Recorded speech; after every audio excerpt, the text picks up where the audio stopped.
Հայաստանի Հանրապետության Արդարադատության նախարարությունը հանրային քննարկման է դրել ապօրինի ծագում ունեցող գույքի բռնագանձման մասին օրենքում լրացումներ և փոփոխություններ կատարելու մասին օրենքի նախագիծ, որը նպատակ ունի կատարելագործելու ինստիտուտը, ներդնելով վաղեմության ժամկետներ, հստակեցնելով բռնագանձման ենթակա գույքերի շրջանակը, բարելավելով դատավարական երաշխիքները և ապահովելով օրենքի նպատակների առավել արդյունավետ իրագործումը։ Մանրամասները Օֆելիա Արսենյանի պատրաստած ռեպորտաժում։ Սահմանադրական դատարանը թիվ 1776 որոշմամբ արձանագրել է, որ օրենքով գույքի բռնագանձման թույլատրելիության ժամանակային սահմանափակում չի նախատեսվում։ Այս հարցը Սահմանադրական դատարանն ուղղակիորեն կապել է ուսումնասիրվող ժամանակահատվածը մինչև 1991 թվականի սեպտեմբերի 21-ը տարածելու դատախազության հայեցողական լիազորության հետ, այն իմաստով, որ օրենքով ուսումնասիրություն սկսելու վաղեմության որևէ ժամկետ նախատեսված չլինելու պայմաններում օրենքի գործողության ընթացքում շարունակաբար երկարելու է բռնագանձման ենթակա գույքի ձեռքբերման և դրա առնչությամբ օրենքով նախատեսված իրավական վարույթների միջև ընկած ժամանակահատվածը։ Օրենքի փոփոխությունը պայմանավորված չէ բացառապես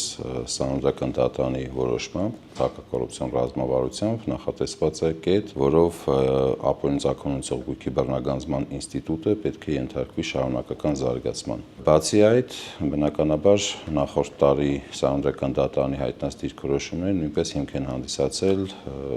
օրենքում որոշակի փոփոխություններ, լավարկումներ իրականացնելու համար։ Նախագիծը կազմելու ընթացքում նաև մեր կողմից ուսումնասիրվել է դատական պրակտիկան։ Նախ կարևոր արձանագրում պետք է անենք, որ Սահմանադրական դատարանը սահմանադրությանը հակասող որևէ կետ չի արձանագրել, այսինքն Սահմանադրական դատարանը նշել է, որ օրենքը համապատասխանում է սահմանադրությանը, միևնույն ժամանակ որոշակի ճշգրտումներ է ներկայացրել և որոշ կետերով Սահմանադրական դատարանի դիրքորոշումը ենթադրում է օրենսդրական փոփոխություններ։ Թեև բռնագանձումը միայն պաշտոնավարման պահից հետո ձեռք բերված գույքի վրա տարածվելու չափանիշն ըստ Սահմանադրական դատարանի ինքնին սահմանափակում է հնարավոր կամայականությունների պատուհանը, այդուհանդերձ սրանով չի լուծվում այն խնդիրը, թե օրենքն ուժի մեջ մտնելու պահից ի վեր պաշտոնատար անձի գույքը դեռ որքան ժամանակ հետո կարող է օրենքի իմաստով բռնագանձման ենթակա լինել։ Նախագծով առաջարկվում է սահմանել 10 տարվա վաղեմություն պաշտոնատար անձի վերջին պաշտոնը դադարեցնելուց հետո նրա գույքի և եկամուտների վերաբերյալ ուսումնասիրություն սկսելու համար։ Ըստ գործող կարգավորումների պետությունը կարող է անսահմանափակ ժամկետում միջամտություն իրականացնել անձի գույքային իրավունքին, որը իմ կարծիքով հակասում է թե Սահմանադրության, թե Մարդու իրավունքների եվրոպական դատարանի նախադեպային իրավունքին, այն առումով, որ անձը պետք է ունենա կանխատեսելիություն, թե պետությունը որքան ժամանակահատվածում կարող է իրականացնել միջամտություն վերջինիս գույքային իրավունքին։ Եվ այս փոփոխությունը առ այն, որ ուսումնասիրությունը կարող է սկսել վերջին պաշտոնը դադարեցնելուց հետո, իմ կարծիքով տրամաբանական է, քանի որ ապօրինի հարստացման ռիսկը հիմնականում կապված է հենց այդ անձի պաշտոնավարման ընթացքում ձեռք բերված ակտիվների հետ։ Եթե անձը պայմանական 2010 թվականից զբաղեցրել է վերջին պաշտոնը, 2020 թվականից հետո վերջինիս նկատմամբ չի կարող սկսվել ուսումնասիրություն, բացառությամբ այն դեպքերի, երբ օրենքով կնախատեսվեն անցումային դրույթներ։ Բացի այս, Սահմանադրական դատարանի 1776 որոշումը նաև կոչված է ապահովելու համաչափության սկզբունքը, եւ այս օրենքի նախագիծը միտված է այդ համաչափության սկզբունքի ապահովմանը նաև։ Գործնականում կառաջանան հետևյալ հարցերը. պաշտպանական կողմը կունենա նոր իրավական գործիքակազմ պայքարելու անձի գույքի օրինական ծագումը հիմնավորելու համար, որոշ պաշտոնատար անձինք նաև կազատվեն ուսումնասիրությունից, այսինքն պաշտոնի դադարեցումից 10 տարի հետո արդեն ուսումնասիրությունը, ինչպես ասացի, չի կարող իրականացվել, սակայն շատ կարևոր է, թե ինչպես կիրառվի պրակտիկայում, այսինքն գործող ուսումնասիրությունների վրա, ինչպես նաև թե անցումային դրույթներով ինչ հանգամանքներ կսահմանվեն։ Նախագիծը ներդնում է կարևոր նորություն՝ պաշտոնատար անձի հետ փոխկապակցված անձից գույք բռնագանձելու համար լրացուցիչ նախապայման, որով դատարանը պետք է առավել հավանական համարի, որ գույքի ձեռքբերումը պայմանավորված է պաշտոնատար անձի համապատասխան պաշտոնը զբաղեցնելու հանգամանքով։ Ի տարբերություն պաշտոնատար անձանց, փոխկապակցվածների համար մենք նախատեսում ենք մեկ ևս կարևոր շեմ, որը որ պետք է հաղթահարվի գույքի բռնագանձման համար, դա այն շեմն է, որ պետք է հիմնավորվի ավելի հավանական է, քան ոչ, այսինքն այդ հավանականությունների հավասարակշռման ստանդարտով պետք է հիմնավորվի գույքի կապը պաշտոնատար անձի պաշտոնավարման հետ, որովհետև առանց այս կապի հիմնավորման մենք չենք կարող խոսալ կոռուպցիայի դեմ պայքարի շրջանակների մասին։ Ինչպես է դատարանը գնահատելու, ըստ էության մենք նախագծով երկու տեղ ենք ավելի հավանական է, քան ոչ ուրեմն սկզբունքը նախատեսել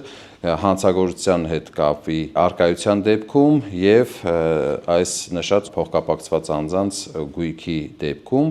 դա նոր երևույթ չէ, այս ինստիտուտը առհասարակ կիրառվում է ավելի հավանական է, քան ոչ ուրեմն այս սկզբունքից ելնելով եւ կարծում ենք, որ դատարանները իզորու են այդ գնահատականը տալու։ Ներդրվում է ապացույց պահանջելու նոր մեխանիզմ ուսումնասիրության փուլում, մասնավորապես երբ իրավասու մարմինը դատախազության համապատասխան վարչությունը պահանջում է պետական մարմիններից, բանկերից, ընկերություններից կամ ֆիզիկական անձանցից տեղեկություններ եւ փաստաթղթեր, օրինակ հարկային տվյալներ, բանկային գործառնություններ, սեփականության փաստաթղթեր եւ դրանք չեն տրամադրվում օրենքով սահմանված երկշաբաթյա ժամկետում, ապա իրավասու մարմինը կարող է դիմել դատարան, պահանջելով, որ դատարանը պարտադրի այդ տեղեկությունների տրամադրումը։ Գործող կարգավորումներով դատախազությունը պահանջում է փաստաթղթեր եւ դրանց չտրամադրումից հետո հնարավորություն չունի այլևս որևէ գործիքակազմ կիրառելու, իսկ ներկայումս կարող է դիմել դատարան եւ պարտադրել, որպեսզի տրամադրեն անձի վերաբերյալ թե բանկային տվյալները, թե հարկային հաշվետվությունները եւ դատարանի կողմից այս փաստաթղթերի տրամադրումը բավարարման դեպքում պետք է հստակ սահմանվել, թե ինչ չափորոշիչների հիման վրա են այս փաստաթղթերը տրամադրում, քանի որ ուսումնասիրության փուլում պատասխանող կողմը ամբողջությամբ ներգրաված չէ դատավորությանը եւ չի կարող լիարժեքորեն իր դիրքորոշումը հայտնել այդ հանգամանքի վերաբերյալ։ Փաստաբանի համար պետք է հիմնական ուղղությունը լինի այն, որ պարզի թե դատախազության կողմից այս միջնորդությունը ներկայացվել են ձևականորեն, օրինակ հարցում է կատարել համապատասխան մարմին բանկային գաղտնիք ստանալու կամ հարկային հաշվետվություն ստանալու եւ լայն տեղեկություններ է տվել, ուղղակի հարցում է կատարել եւ որևէ կոնկրետ փաստարկված հանգամանքներ չի նշել, այլ զուտ ապավել ձևական կողմը։ Եթե այս ձևական կողմով է միջնորդությունը ներկայացել, ապա սա արդեն բավարար չէ։ Դատարանի կողմից պետք է պարզվեն մի շարք հանգամանքներ, միջև այս միջնորդության բավարարումը կամ մերժումը։ Մասնավորապես, ինչ վարույթով է իրականացում ուսումնասիրությունը, ինչ հիմքով է սկսվել ուսումնասիրությունը, արդյոք պահպանված է Սահմանադրական դատարանի 1776 որոշմամբ սահմանված պահանջները եւ մի շարք այլ հանգամանքներ։ Դատական վերահսկողության սահմանումից հետո դրական կողմերը այն է միայն, որ փաստաթղթերի տրամադրումը իրականացում է դատական վերահսկողության միջոցով եւ անձը հետագայում կարող է հնարավորություն ունենալ բողոքարկելու այդ որոշումները։ Այս մեխանիզմը կարող է բավարարել համակարգի արդյունավետությունը, սակայն այն չի կարող համարվել երաշխիքների ուժեղացում ինքնին, քանի որ միայն դատական վերահսկողության սահմանում բավարար չէ։ Օրենքի 3-րդ հոդվածի առաջին մասի 14-րդ կետում շուկայականից էականորեն ցածր գին հասկացության մեջ կատարվում է էական լրացում։ Այս առումով երկու էական փոփոխություն ենք այդտեղ լրացում ենք նախատեսել։ Գործողով շուկայականից էական ցածր գին է համարվում, երբ որ ուսումնասիրվող անձը գույք է օտարում եւ օտարում է շուկայական արժեքից 80 եւ ավել տոկոս ավելի ցածր գնով, սակայն պրակտիկայում հաճախ լինում են դեպքեր, երբ որ անձը ձեռք է բերում շուկայականից էական ցածր գնով որևէ գույք եւ այստեղ վարույթ իրականացնողը որևէ գործիք չունի օրենսդրական, որպեսզի դրան գնահատական տա։ Նախ մենք այստեղ շուկայականից էական ցածր գնի հասկացության մեջ տալիս ենք, որ այդ շուկայականից էական ցածր կարող է գնահատվել գինը եւ ձեռքբերման եւ օտարման դեպքերում դրանից բխող հետևանքներով։ Սահմանվում է, որ եթե բացակայում են շուկայական արժեքի վերաբերյալ տվյալները, ապա շուկայականից էականորեն ցածր գին է համարվում գործարքի հատուցման արժեքը, որը 80 եւ ավելի տոկոսով ցածր է իրավաբանական անձի զուտ ակտիվների մասնակցության չափին համապատասխան արժեքից։ Իրավաբանական անձանց դեպքում մենք ունենք որոշակի առանձնահատկություն իրավաբանական անձանց շուկայական արժեքը պարզելու համար։ Դրա շուկայական արժեքը հնարավոր չէ պարզել առանց իրավաբանական անձի հաշվապահական եւ մի շարք այլ փաստաթղթերի ուսումնասիրության եւ դա շատ ծավալուն process է, ինչը որպես կանոն հնարավոր չի լինում օբյեկտիվորեն իրականացնել այդպիսի փաստաթղթերի չտրամադրելու պատճառով եւ մենք նախագծով նախատեսել ենք, որ եթե իրավաբանական անձանց շուկայական արժեքը հնարավոր չի լինում պարզել, ապա որպես շուկայական արժեք կարող է ընդունվել դրա զուտ ակտիվները եւ էական տարբերությունը գործարքի եւ շուկայական արժեքի արդեն կարող է հնարավոր լինել իրականացնել գնահատականը տալ։ Նախագծով փոխվում են նաեւ հայցի նախնական ապահովման ընթացակարգերը։ Դատարանի կողմից հայցի նախնական ապահովման դիմումը գույքի վրա արգելանք դնելու պահանջը քննելու ժամկետը երկարացվում է 3 օրից մինչև 7 օր։ Եթե դատարանը որոշում է կայացնում գույքի վրայից արգելանքը վերացնելու մասին, այդ որոշումը ուժի մեջ է մտնում ոչ անմիջապես, ինչպես հիմա է, այլ 7 օր հետո, տալով հնարավորություն այն բողոքարկելու։ Եվ ուսումնասիրության փուլում հաշտության համաձայնությամբ պետությանը փոխանցվող գույքի նվազագույն շեմը նվազեցվում է 75%-ից դառնալով 60%։ Դատարանում կնքվող հաշտության դեպքում մնում է 75%, իսկ մինչ դատականը դառնում 60%։ 75% բռնագանձման դեպքում շատ դեպքերում վստահորդներից որևէ մեկը չէր ցանկանում այդպիսի բանակցություններ տանել, իսկ 60% շեմ միջացնելու դեպքում հնարավորություն է տրվում փաստաբանի գնահատելու հնարավոր հետագայում բռնագանձման ենթակա գույքի ծավալները եւ արդեն իր վստահորդին բացատրել հաշտության գալու հնարավոր տարբերակներ։ Վայցի նախնական ապահովման եւ հաշտության մեխանիզմների փոփոխությունը էականորեն փոխում են պաշտպանական մարտավարությունը։ Մի կողմից այս փոփոխությունը միտված է ուժեղացնելու պետության դիրքերը, բայց մյուս կողմից պաշտպանության առումով փաստաբանին տալիս է նոր պրոցեսուալ հնարավորություններ, կիրառելու ավելի լայն իրավական գործիքակազմ իր վստահորդի շահերը պաշտպանելու համար։ Ժամկետի երկարացումը առաջին հայացքից թվում է թե տեխնիկական հարց է, սակայն սա գործնականում որոշակի խնդիրներ է նաև լուծում, քանի որ այդ 3 օրվա ընթացքում փաստաբանը ամբողջ ծավալով կարող է չկարողանալ առարկայական դիրքորոշում գրել եւ առարկել այդ հայցի ապահովման դեմ, իսկ 7 օրվա պարագայում փաստաբանը հնարավորություն կունենա թե հարցումներ կատարելու, թե ավելի առարկայական եւ ավելի հիմնավորված միջնորդություն ներկայացնելու հետ կապված։ Նախագիծը մշակվել է Արդարադատության նախարարության կողմից, սակայն նախքան հրապարակումը կատարվել են փորձագիտական շարունակական քննարկումներ այս ոլորտում գործող փաստաբանների, դատախազների, դատավորների, փորձագետների եւ քաղաքասարակության կազմակերպությունների հետ։ Մենք այդ քննարկումները եւ մեր մոնիտորինգն ենք իրականացրել։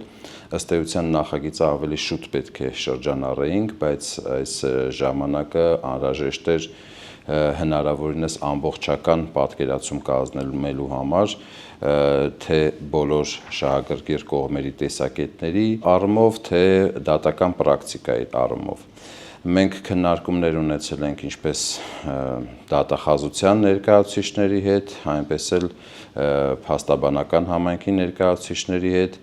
Մենք ուսումնասիրել ենք դատական պրակտիկան, դատական նիստերը, կայացված որոշումները արդեն սահմանադրական դատարանի որոշումից հետո, ինչպես նաև մինչև սահմանադրական դատարանի որոշումը, քննարկումներ ենք ունեցել ծավալուն դատական համակարգի մեր գործընկերների հետ եւ այս ամբողջ կատարված աշխատանքի արդյունքում ձևավորել ենք նախագիծը, որը կարծում ենք, որ պետք է բալանսավորի եւ պետության գործիքակազմերը ապօրինի ծագում ունեցող գույքի բռնագանձման տեսանկյունից եւ պատասխանող կողմի գույքերի սեփականատերերի իրավունքների պաշտպանության եւ